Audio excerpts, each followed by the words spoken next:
Protect the trees. That is the message on this development notice in Leaside. But the 80-year-old honey locust that once towered over this property has been reduced to roots. Now, the city told the developer they could not cut the tree down, but neighbors say they did it anyway. This is highly disappointing, right? As a matter of integrity and honesty. It was a lovely old tree. It did provide shade for the neighborhood. It provided a lot of shade, and it just gave that corner a little bit of character. Residents say they understand the need for development here, but they're devastated by the loss of the tree. In broad daylight, the tree was taken down. People were crying.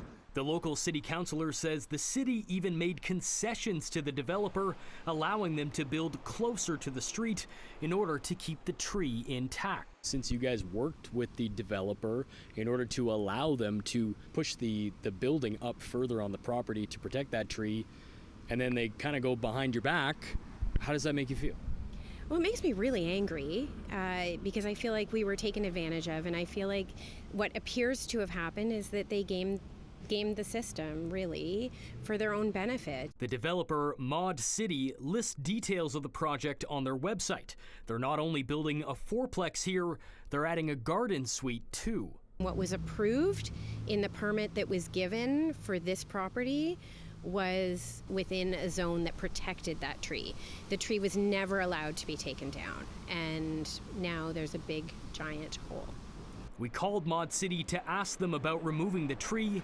They said there was never a tree there. Neighbors, the city councillor, they're all telling us that you chopped the tree down. No, that didn't happen. Where'd the tree go? What tree?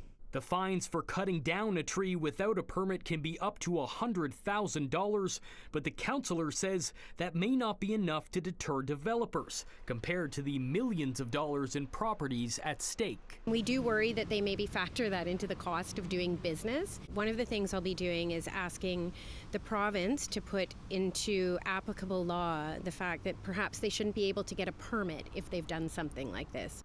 While the permit remains in place, the city councillor tells me that the developer has now submitted a new application for this property, so construction won't resume anytime soon.